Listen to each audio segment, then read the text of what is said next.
नमस्कार, एनटिभी कोहलपुर समाचारमा स्वागत छ। म नवीन नेपाली।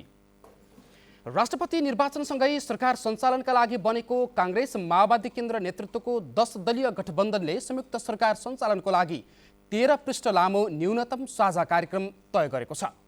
संविधानको रक्षा र विशेष गरी आर्थिक मन्दीको कारण उत्पादन क्षेत्रमा परेको असरलाई सरकारले ध्यानमा राखेको छ। आर्थिक अवस्था सुधार, संक्रमणकालीन न्यायका प्रक्रियालाई पूर्णताको साथै कृषि, पर्यटन र ऊर्जा क्षेत्रको विकास प्राथमिकतामा परेको छ।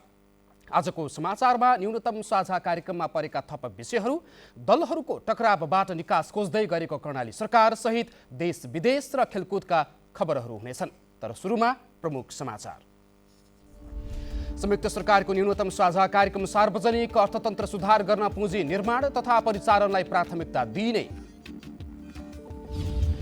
विश्वासको मत लिएर पनि कर्णाली प्रदेश सरकार निर्माणले गति लिन सकेन। एमाले र काङ्ग्रेसको टकरावले सत्ता समीकरण जटिल। केही दिनदेखि नेपालमा कोरोना भाइरसको संक्रमण फैलिँदै पहिलोको संक्रमण जस्तो गम्भीर नभए पनि सतर्कता अपनाउन चिकित्सकहरूको आग्रह।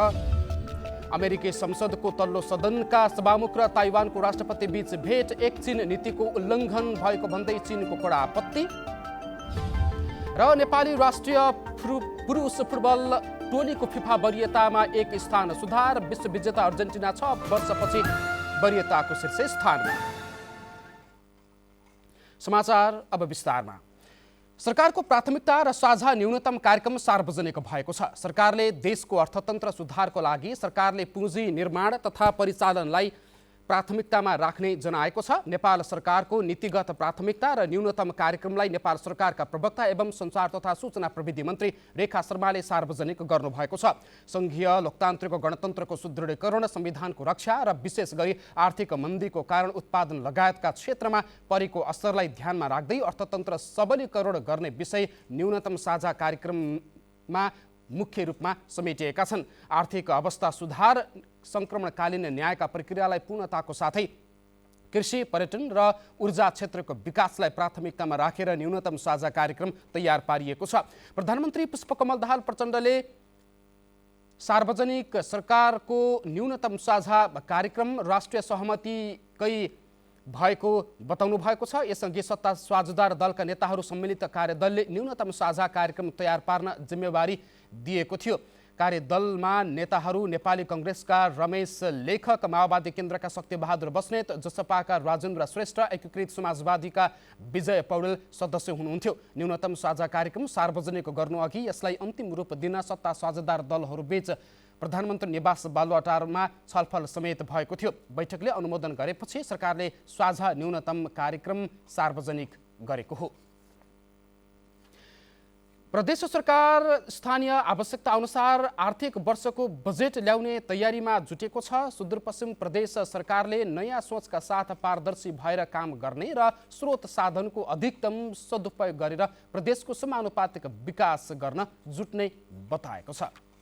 कैलालीको धनगढीमा पहिलो पटक सुदूरपश्चिम प्रदेशका 88 वटै स्थानीय तहका जनप्रतिनिधि र प्रमुख प्रशासकीय अधिकृतहरूको भेला आयोजना गरेर प्रदेश सरकारले आगामी बजेट बारे छलफल गरेको हो। स्थानीय तहका जनप्रतिनिधिसँग छलफल गरेर वार्षिक बजेट बनाउँदा र योजना तर्जुमा गर्दा स्थानीय सरकारलाई उपेक्षा नगरिने सन्देश प्रदेश सरकारले दिएको छ। छलफलमा सहभागी स्थानीय तहका जनप्रतिनिधिहरूले पनि तीनै तहका सरकार बीच समन्वयको आवश्यकता औल्याउनु भएको छ। प्रदेश सरकारले नयाँ कार्ययोजना, नयाँ रणनीतिका अनुसार अगाडि बढेको जस्तो छ, मलाई महसुस गरेको छ। अहिले व्यक्तिगत रूपमा भेट्दै गर्दाखेरि पनि अब पालिकाको सिफारिस अनि त्यसपछि आएर डिपिआर गरेको योजनालाई मात्र प्राथमिकता गर्छौँ र 25 लाखभन्दा माथिको योजनालाई मात्र हामी गर्छौँ, विनियोजित गर्छौँ भन्ने कुरा गरिराख्नु भएको छ मन्त्रीज्यूले। तिनै तहको सरकारले बेला बेलामा विचार विमर्श, छलफल, बजेटका सन्दर्भमा कति लगानी गर्ने भन्ने साझा दिशामा गएको छ भने हामीले पक्कै पनि हामी बिचमा समन्वयगत ढङ्गले अगाडि बढ्न सक्ने एउटा वातावरण बन्छ, विकास पनि हुन्छ, मलाई आशा छ।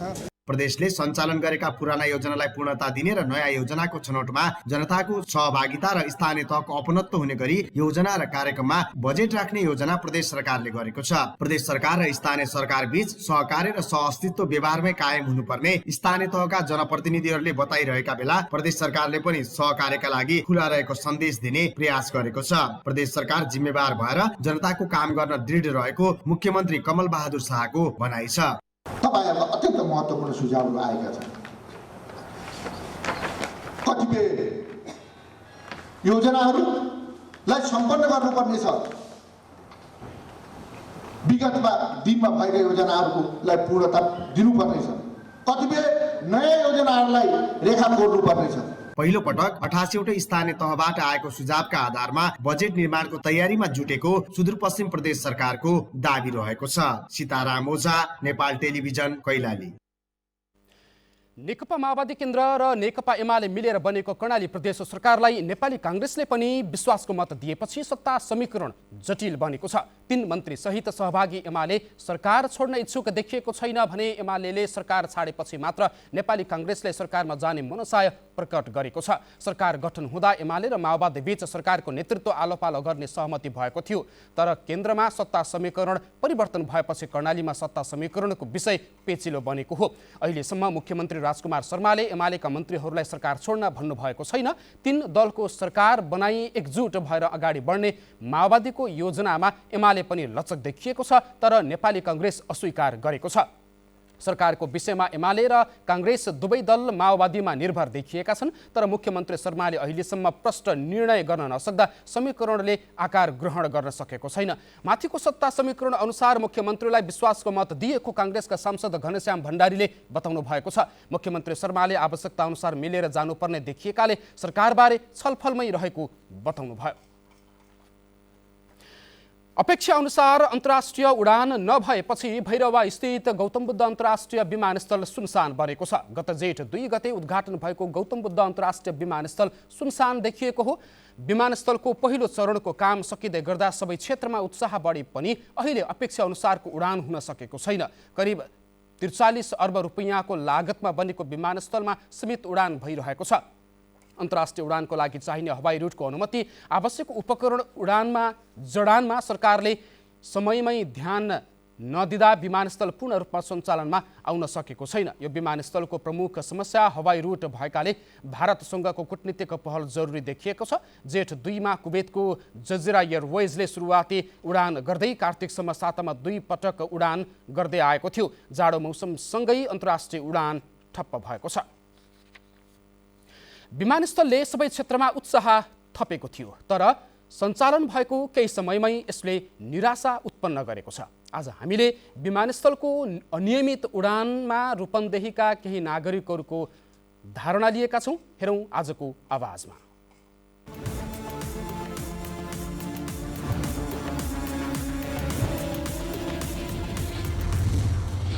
राज्यको तर्फबाट अरबौं अरब लगानीमा निर्माण गरिएको अन्तर्राष्ट्रिय एयरपोर्ट यथाशीघ्र सञ्चालनमा आउनुपर्दछ। किनभने निजी क्षेत्रले अब एयरपोर्ट सञ्चालनमा आउँछ, हामीले थुप्रै उद्योग व्यवसायहरू सञ्चालन गर्न सक्छौँ भनेर मलाई लाग्छ रूपन्देहीका विभिन्न ठाउँहरूमा स्टार लेभलका होटलहरू चाहिँ करिब सञ्चालनको अवस्थामा पुगेर बसेको अवस्था छ।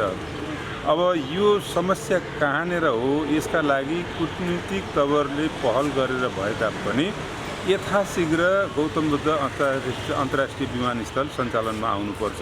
अन्तर्राष्ट्रिय विमानस्थल गौतम बुद्धको जुन रूपमा पूर्ण रूपमा सम्पन्न भइसकेपछि यो जुन तरिकाले चाहिँ सुरुवाती हुनुपर्ने हो, तीव्र रूपमा चाहिँ सञ्चालनमा आउनुपर्ने हो, यो चाहिँ आउन नसक्दाखेरि हामीहरू रूपन्देहीका पर्यटन व्यवसायीहरू अत्यन्तै दुखित र एउटा चिन्तित भएका छौँ। किनभने जुन तरिकाले पहल गऱ्यो भने मात्र यहाँका बुटोलमा लगानी गर्ने, पर्यटनमा लगानी गर्ने लगानीकर्ताहरूले एउटा प्रतिफल पाउने आधार हुने थियो र यसले अत्यन्तै पर्यटन व्यवसायलाई चाहिँ एउटा टेवा पुर्याउने चाहिँ माध्यम बन्ने थियो। यसको लागि चाहिँ तुरुन्त चाहिँ नेपाल सरकारले यथाशीघ्र रूपमा भारतसँग चाहिँ एउटा कूटनीतिक पहल गरेर यसलाई शीघ्र रूपमा एउटा कूटनीतिक माध्यमबाट चाहिँ यसलाई चाहिँ शीघ्र रूपमा सञ्चालन गर्ने चाहिँ एउटा पहल कदमी चालोस्। पर्यटन व्यवसायी लुम्बिनीको एयरपोर्ट सञ्चालनमा आउँछ भनेर धेरै नै उत्साहित भएका थियौँ। तर अहिलेसम्म पनि लुम्बिनी एयरपोर्ट सञ्चालनमा आएको छैन। त्यसमा हामी साह्रै नै दुखी छौँ। अब नेपाल र भारतको एउटा कूटनीतिक यानि पहलमा अलिकति कमी कमजोरी भएको हुनाले होला यानि यो एयरपोर्ट सञ्चालनमा आएको छैन। यो पर्यटन क्षेत्रमा यत्रो लगानी भएको छ, राज्यले यो विषयमा कुनै किसिमको चासो राखेको छैन। राज्यले लगानी चाहिँ गर्यो अन्तर्राष्ट्रिय विमानस्थल बनाउनेमा, तर चलाउने कुरामा चाहिँ राज्यले ख्याल गरेको छैन। यत्रो समयदेखि बनेर तयारी अवस्थामा राज्यको अरबौँ रुपियाँ चाहिँ सम्पत्ति लगानी गरेर अहिले त्यसको गतिविधि हेर्दा यहाँ हामी उद्योग व्यवसायहरू लगायत होटल व्यवसायहरू साह्रै दुखी छौँ।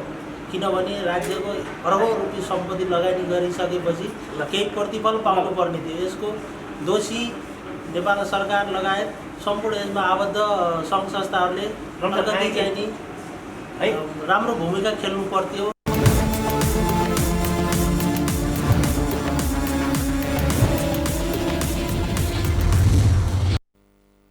समाचारको क्रम जारी नै छ। अहिलेलाई एकैछिनको विश्राम।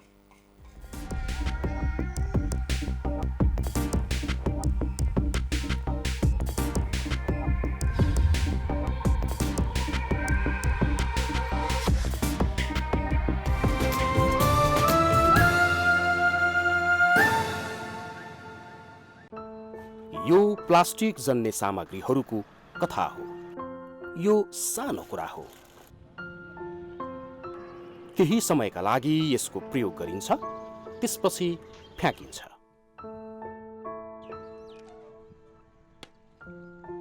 यो न कुहिन्छ न जलाउनै मिल्छ, तर यसले जनजीवन र पर्यावरणमा नकारात्मक प्रभाव पार्दछ। यसको व्यवस्थापन यसरी नै हुनुपर्छ भन्ने छैन, तर प्रशोधन गरेर यस्ता प्लास्टिक जन्य सामग्रीहरूलाई हामीले दोस्रो मौका दिन सक्छौँ। यसलाई नयाँ उत्पादनमा परिणत गर्न सकिन्छ, प्राकृतिक स्रोतको संरक्षण गर्न र प्रदूषण नियन्त्रण गर्न सकिन्छ। आउनुहोस्, प्लास्टिक जन्य सामग्रीहरूको प्रयोगलाई निरुत्साहित गरौँ र गरिसकेका वस्तुहरूको उचित व्यवस्थापन गरी हाम्रो वरपरको वातावरणलाई स्वच्छ राख्नमा सहयोग गरौँ।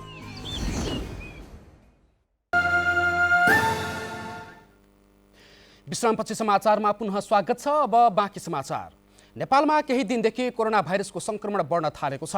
भारतमा फैलिएको कारण नेपालमा पनि कोरोनाको असर देखिन थालेको स्वास्थ्य तथा जनसङ्ख्या मन्त्रालयले बताएको छ। संक्रमण बढे पनि अस्पतालहरूमा कोभिडका बिरामीहरूको चाप देखिएको छैन। कम्तीमा 2 मात्रा खोप लगाएको तथा पटक पटक प्राकृतिक रूपमा संक्रमित भइसकेको हुनाले पनि धेरै मानिसमा कडा लक्षण नदेखिएको चिकित्सकहरूले बताएका छन्। अहिले सतर्कता अपनाउनु पर्ने जरुरी रहेको भन्दै ज्येष्ठ नागरिक, दीर्घ रोगी, रोग प्रतिरोधात्मक क्षमता कमजोर भएका व्यक्तिहरूमा जोखिम बढ्न सक्ने अनुमान गरिएको छ। कुल जनसङ्ख्याको 75% र लक्षित जनसङ्ख्याको 95%ले खोप लगाइसकेको कारण सम्भवतः पहिलो र दोस्रो चरण जस्तो कोरोनाको गम्भीर प्रभाव नहुने अनुमान गरिएको छ। संक्रमणबाट बस्न खोप र स्वास्थ्य सावधानीका उपाय अपनाउन मन्त्रालयले आग्रह गरेको छ। यसैबीच देशभर आज 85 जनामा कोरोना भाइरसको संक्रमण पुष्टि भएको छ। यही अवधिमा 27 जना संक्रमित निको भएका छन्। अहिले सक्रिय संक्रमितको संख्या 258 जना पुगेको स्वास्थ्य मन्त्रालयले बताएको छ। सुदूरपश्चिम प्रदेशमा कोरोना विरुद्धको बुस्टर डोज लगाउने संख्या न्यून रहेको छ। अहिले सुदूरपश्चिम सहित देशभर संक्रमणको जोखिम बढेको छ। सीमा नाकामा गरिने जाँचको क्रममा भारतको विभिन्न स्थानबाट फर्किने नेपालीहरूमा कोरोना संक्रमण देखिने गरेको छ। भारतमा कोरोनाको संक्रमण बढेसँगै त्यसको असर नेपालमा पनि देखिन थालेको छ। रोजगारीका लागि भारत गएकाहरू नयाँ वर्ष मनाउन र गहुँबाली भित्राउन घर फर्किन थालेसँगै यसको जोखिम पनि बढेको हो। यद्यपि भारतबाट भित्रिनेहरूबाट हुन सक्ने संक्रमणको जोखिमलाई मध्यनजर गर्दै पश्चिमी सीमा नाकाहरूमा नियमित कोरोना परीक्षण भइरहेको छ। फागुनसम्म कोरोना संक्रमण दर 0 रहेको कञ्चनपुरमा अहिले दैनिक 2 देखि 4 जनामा संक्रमण पुष्टि भइरहेको स्वास्थ्यकर्मी बताउँछन्, जसमा भारतको राजधानी दिल्ली, महाराष्ट्र, हिमाञ्चल लगायतका राज्यबाट भित्रिनेहरू बढी छन्। अहिले पहिलाको भन्दा चाहिँ 3-4 जना, 2-3 जना, 1-2 जना यसरी आइरहन्। सँगसँगै उहाँको जो संक्रमण लिएर आउनु भएको छ, उहाँहरूले चाहिँ हाम्रो स्वास्थ्य कर्मी यहाँ जो कार्यरत हुनुहुन्छ उहाँ स्टाफहरूमा पनि 2 जना पोजिटिभ भइसक्नु भएको छ। तर अहिलेको पोजिटिभले चाहिँ अलिकति विकनेस देखाउने, टाउको दुखाउने, अलि बढी जसो शरीर दुख्ने त्यस्तो सिम्टमहरू देखाएको छ। यता कोरोना संक्रमणको जोखिम बढेपछि त्यसले पार्न सक्ने प्रभावलाई मध्यनजर गर्दै कोरोना परीक्षण र बुस्टर डोज लगाउने कामलाई तीव्रताका साथ अगाडि बढाइएको छ। तर सीमा नाकामा भने साना सवारी साधन तथा पैदल यात्रीहरूको कोरोना परीक्षण गरिए पनि नेपाल भारत मैत्री बसका यात्रीहरू स्वास्थ्य परीक्षण बिना भित्रिने गरेका छन्, जसले गर्दा स्वास्थ्य परीक्षण नगरिएका व्यक्तिबाट कोरोना संक्रमण भित्रिन सक्ने जोखिम बढ्दो छ। यता कञ्चनपुरका प्रमुख जिल्ला अधिकारी गोपाल प्रसाद अर्याल भने कोरोना संक्रमणको अवस्थालाई मध्यनजर गर्दै आवश्यक तयारी थालिएको र संक्रमणको अवस्थाका आधारमा थप कडाई गरिने बताउनुहुन्छ। कोभिडको चाहिँ यसको असर अहिले बिस्तारै चाहिँ बढ्दै गएको हामीले चाहिँ देखिराखेका छौँ। यसले पार्ने प्रभावको बारेमा, यसको ट्रेन्डको बारेमा हामीले अलिकति सूक्ष्म रूपमा अध्ययन गर्ने काम गरिराखेका चाहिँ छौँ। हाम्रो जिल्लामा पनि भर्खरै चाहिँ त्यो बुस्टर डोज लगाउने काम भइरहेको छ। कञ्चनपुरमा पहिलो चरणमा भन्दा दोस्रो र तेस्रो चरणमा कोरोनाको संक्रमण र मृत्युदर बढी देखिएको थियो। त्यसैले संक्रमण फैलिएपछि त्यसको रोकथाममा लाग्नुभन्दा संक्रमण भित्रिनै नदिनेतर्फ सरकारवालाले ध्यान दिनुपर्ने देखिन्छ। दुर्गा उपाध्याय, नेपाल टेलिभिजन, सुदूरपश्चिम प्रदेश, कञ्चनपुर। दाङका सामुदायिक क्याम्पसहरूको कक्षा कोठामा सूचना प्रविधिको प्रयोग बढ्न सकेको छैन। विद्यार्थी स्तरबाट गरिएको एक अध्ययनले नै उच्च शिक्षामा सूचना तथा सञ्चार प्रविधिको प्रयोग बढ्न नसकेको देखाएको छ। दाङका सामुदायिक क्याम्पसहरूको कक्षा कोठा सूचना तथा सञ्चार प्रविधिसँग जोडिन सकेका छैनन्। केही क्याम्पसहरूले स्मार्ट कक्षा सञ्चालन गर्ने योजना बनाएको पाइए पनि त्यसले अझै पूर्णता पाउन सकेको छैन। माध्यमिक तहका कक्षा कोठाहरू सूचना प्रविधिसँग जोडिन थाले पनि माथिल्लो तह क्याम्पसका कक्षा कोठाहरू भने अझै प्रविधिसँग जोडिन नसकेको पाइएको हो। जसरी सूचना प्रविधिको विकास भइरहेको छ त्यसै गरी त्यसको उपयोगमा ध्यान पुग्न सकिरहेको छैन। जब हाम्रा शैक्षिक संस्थाहरू प्रविधि मैत्री हुन्छन् तब विद्यार्थीले आवश्यकता अनुसार एकल अथवा समूहमा शैक्षिक क्रियाकलाप गर्न सक्नेछन्। स्नातकोत्तर इपिएम चौथो सेमेस्टरमा अध्ययनरत विद्यार्थीहरूले उच्च शिक्षामा सूचना तथा सञ्चार प्रविधिको प्रयोगको बारेमा अध्ययन गरेका छन्। अध्ययनको क्रममा केही संकायको पहिलो र दोस्रो वर्षका केही कक्षामा मात्रै प्रविधिको प्रयोग गरेर अध्यापन गराउने गरिएको, बाँकी कक्षाहरू परम्परागत रूपमा चल्ने गरेको पत्ता लागेको छ। अब क्याम्पसमा स्मार्ट कक्षा सञ्चालनको योजना बनाइएको देउखरी बहुमुखी क्याम्पसका पूर्व क्याम्पस प्रमुख तथा प्राध्यापक सुधीर कुमार अधिकारीले जानकारी दिनुभयो। यो वर्ष चाहिँ 2वटा कक्षाहरूमा मात्रै भए पनि स्मार्ट क्लासरुम स्थापना गर्ने र त्यहाँ computer, laptop, net, internet, projector सहितको यी लाइब्रेरी नै सञ्चालन हुन सक्ने हिसाबले र विद्यार्थीहरू शिक्षकहरू अनुपस्थित भएको बेला पनि आफै पनि अध्ययन गर्न सक्ने र शिक्षकले पनि ती आइसिटीका साधनहरूको प्रयोगको माध्यमबाट शिक्षण सिकाइलाई अगाडि बढाउन सक्ने खालको वातावरण हामी यो आर्थिक वर्षमा नै सम्पन्न गर्ने योजनामा रहेका छौँ। सामुदायिक क्याम्पसहरूले आर्थिक स्रोतको अभाव भोग्दै आएकाले पनि सबै कक्षालाई प्रविधिसँग जोड्न सकिएको छैन। अब क्याम्पसहरूले स्रोतको खोजी गरेर कक्षा कोठालाई प्रविधिसँग जोड्दै शिक्षण सिकाइ प्रक्रियालाई प्रभावकारी बनाउनु पर्ने देखिन्छ। दशरथ घिमिरे, नेपाल टेलिभिजन, लुम्बिनी प्रदेश, दाङ। बर्दियामा वन्यजन्तु ओहोरदोहोर गर्ने खाता जैविक मार्गमा बाघ आक्रमणको त्रास बढेको छ। बर्दिया राष्ट्रिय निकुञ्ज र खाता जैविक मार्ग हुँदै भारतको कतर्निया घाटबाट वन्यजन्तु ओहोरदोहोर गर्न थालेपछि त्यस आसपासका बस्तीमा त्रास बढेको हो। त्यस क्षेत्रका किसानलाई चरीचरण र घाँसदाउरा गर्न जैविक मार्गको वन क्षेत्रमा जान समस्या भएको छ। खाता जैविक मार्गका केही ठाउँमा तारबार नहुँदा वन्यजन्तुले जनधनको क्षति पुर्याए पनि सरकार गम्भीर नभएको पीडितहरूले गुनासो गरेका छन्। करिब 1 महिना यता खाता जैविक मार्गमा बाघसँगै हात्ती पटक पटक ठाउँमा पस्न थालेपछि स्थानीयवासी त्रसित भएका छन्। हात्तीले पनि घर भत्काउने, अन्नबालीमा क्षति पुर्याउने गरेको स्थानीय हरिप्रसाद थारूले बताउनु भएको छ। बाघको संख्या वृद्धि भएसँगै 4 वर्षदेखि बर्दिया राष्ट्रिय निकुञ्जको मध्यवर्ती क्षेत्र र खाता जैविक मार्गमा मानवीय क्षति बढ्दै गएको छ। 4 वर्षमा वन्यजन्तु आक्रमणबाट 27 जनाको ज्यान गएको बर्दिया राष्ट्रिय निकुञ्जका संरक्षण अधिकृत अशोक कुमार भण्डारीले जानकारी दिनुभएको छ। पानीको मुहान सुक्दै गएपछि दाङका किसानले गहुँ खेती गर्न छोडेका छन्। दाङमा प्रत्येक वर्ष गहुँ खेती घट्दै गएको छ। खाद्यान्न लगायतको प्रयोजनका लागि भारतबाट आउने गहुँमा भर पर्नुपर्ने बाध्यता छ। किसान यति बेला गहुँ भित्र्याउन व्यस्त छन्। खेतबारीको गहुँ घरसम्म पुर्याएर वर्षदिन खाने अन्नको जोहो गर्दैछन्। गहुँ काट्ने समयमा पानीले दुःख दिने भन्दै किसानले बितेका केही वर्ष अगाडि भन्दा यस वर्ष चाँडै गहुँ बाली भित्र्याउने तयारीमा छन्। सम्पूर्ण ठाउँमा उत्पादन हुने गहुँ, मल बिउ र सिँचाइको सुविधा नहुँदा केही वर्ष यता लगातार किसानले गहुँ खेती गर्न छाडेका छन्। किसानले गहुँ खेती गर्न छोड्दा उत्पादन घटेको छ भने स्थानीय जातको गहुँ लोप हुने र गहुँका लागि छिमेकी देशको भर पर्नुपर्ने बाध्यता छ। प्रत्येक वर्ष मल बिउको मूल्य वृद्धि हुनु र सिँचाइको लागि पानीको स्रोत सुक्दै जाँदा गाउँघरका खेतबारी बाँझै रहने स्थिति आएको दाङ हापुरका किसानहरूको दुखेसो छ। बिग्दैन भन्छन् त्यो आफूलाई मारे रोटी खाने त्यो खेती गर्न खोज्छन्। अब त्यो बिग्दैन भने त्यो खेती नै गर्ने छोरीले। केही वर्ष अगाडि वर्षभरि खाने गहुँ घरभित्र राखेर बेच्नसम्म भ्याउने किसान आजभोलि भारतबाट आयात हुने गहुँको पिठोमा भर पर्नुपर्ने बाध्यता छ। भारतबाट आउने पिठोका कारण गाउँमा उत्पादन हुने थोरै गहुँले पनि उचित मूल्य नपाउने र मूल्य पाए गहुँ नपाइने समस्या किसानले भोग्नु परेको अर्का किसान नवराज सुवेदी बताउनुहुन्छ।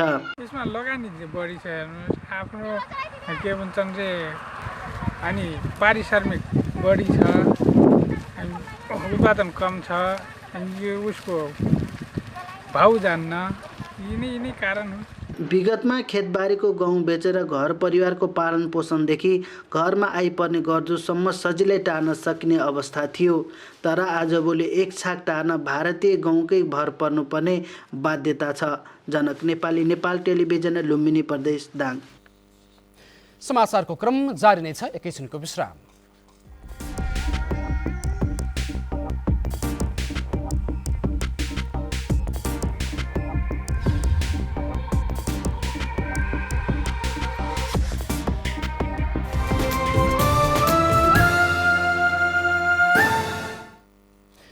तपाईँ एनटिभी कोहलपुर हेर्दै हुनुहुन्छ। अब बाँकी समाचार। पाल्पामा लघुवित्त वित्तीय संस्थाबाट बिना धितो ऋण दिने प्रलोभनमा पारेर आर्थिक शोषण गरेको भन्दै ऋणीहरू अनसनमा बसेका छन्। समूह जमानी बसेर लिएको ऋण मिनाहा गर्नुपर्ने, गरिब जनतालाई बिना ब्याज ऋण प्रदान गर्नुपर्ने, आवश्यकता र क्षमतामा आधारित कामको व्यवस्था गर्नुपर्ने जस्ता माग राखेर जिल्ला प्रशासन कार्यालय अगाडि अनिश्चितकालका लागि रिले अनसनमा उत्रिएको विरोध समिति संयोजक कृष्णमाया आलेले बताउनु भएको छ। अब अन्तर्राष्ट्रिय समाचार।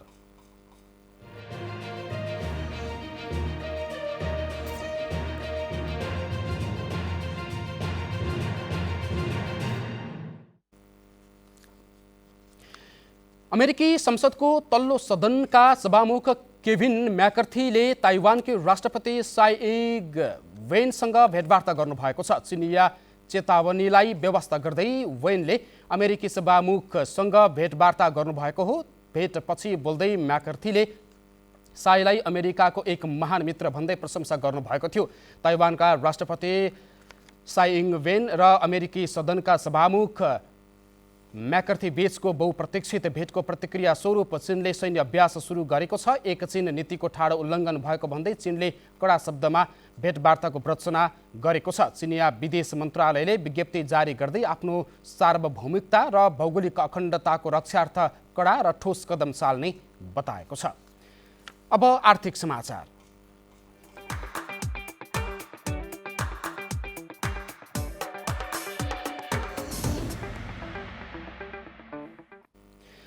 हिजो सामान्य बढेको शेयर बजार आज फेरि घटेको छ। शेयर बजार परिसूचक नेप्से आज 8.28 अङ्कले घटेर 1866.79 बिन्दुमा झरेको छ। बैंक र निर्जीवन बीमा समूहको शेयर सामान्य बढे पनि अरू समूहको शेयर घटेको छ। 269वटा कम्पनीका 28,70,000 किता शेयर 92 करोड 6 लाख रुपियाँमा कारोबार भएका छन्। सबैभन्दा धेरै शिवम सिमेन्ट्सको 4 करोड 92 लाख रुपियाँको शेयर किनबेच भएको छ। अब खेलकुद समाचार।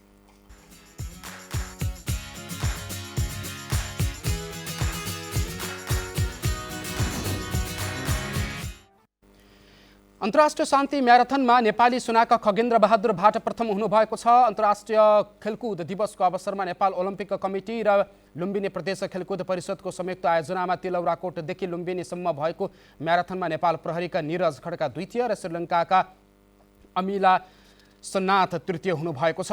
42 किलोमिटर दूरीमा रहेको दौड प्रतियोगितामा 33 पुरुष धावक सहभागी भएका थिए। पहिलो हुनेले 1 लाख, दोस्रो हुनेले 50,000 र तेस्रो हुनेले 25,000 नगद प्राप्त गरेका छन्। आजै लुम्बिनी मदन भण्डारी स्पोर्ट्स एकाडेमीले आयोजना गरेको हाफ म्याराथनमा पुरुषतर्फ त्रिभुवन आर्मी क्लबका दीपक अधिकारी पहिलो हुनुभएको छ भने एपिएफका गोपीचन्द्र पार्की दोस्रो र त्रिभुवन आर्मीका मुकेश पाल तेस्रो र त्रिभुवन आर्मीकै नरेन्द्र रावल चौथो हुनुभएको छ। यस्तै महिलातर्फ नेपाल प्रहरीकै राजपुरा पछाइ पहिलो हुनुभएको छ। एपिएफकै बिन्द्रा धानके दोस्रो, नेपाल प्रहरीकै रेखा विष्ट तेस्रो र त्रिभुवन आर्मीकै पूर्णलक्ष्मी चौथो हुनुभएको छ। 2500 खेलाडीहरूले भाग लिएको म्याराथन दौडको उद्घाटन नेकपा एमालेका अध्यक्ष केपी शर्मा ओलीले गर्नुभएको थियो। नेपाली राष्ट्रिय पुरुष फुटबल टोलीको फिफा वरियतामा 1 स्थान सुधार भएको छ। विश्व फुटबलको सर्वोच्च निकाय फिफाले आज सार्वजनिक गरेको नयाँ वरियतामा नेपाल 963 अङ्कको साथ 174औं स्थानमा पुगेको छ। यसअघि नेपाल 175औं स्थानमा रहेको थियो। यसैबीच विश्व विजेता अर्जेन्टिना 6 वर्षपछि फिफा वरियताको शीर्ष स्थानमा उक्लिएको छ। अर्जेन्टिना 1 स्थानमा सुधार गर्दै शीर्ष स्थानमा उक्लिएको हो। अब मौसम।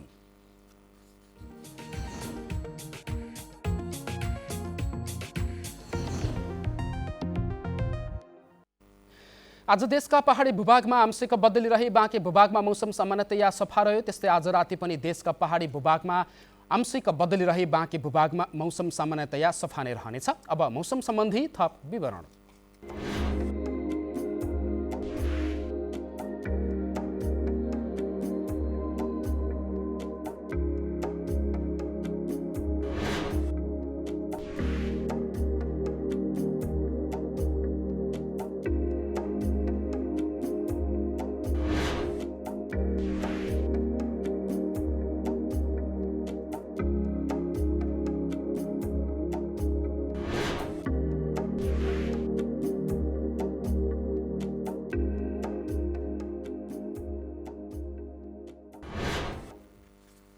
समाचारको अन्तिममा प्रमुख समाचार पुनः एकपटक।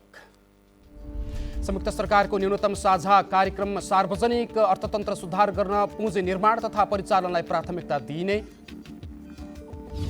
विश्वासको मत लिएर पनि कर्णाली प्रदेश सरकार निर्माणले गति लिन सकेन। एमाले र कांग्रेसको टकरावले सत्ता समीकरण जटिल। केही दिनदेखि नेपालमा कोरोना भाइरसको संक्रमण फैलिँदै पहिलेको संक्रमण जस्तो गम्भीर नभए पनि सतर्कता अपनाउन चिकित्सकहरूको आग्रह। अमेरिकी संसदको पल्लो सदनका सभामुख र ताइवानको राष्ट्रपति बीच भेट एक चीन नीतिको उल्लङ्घन भएको भन्दै चीनको कडा आपत्ति।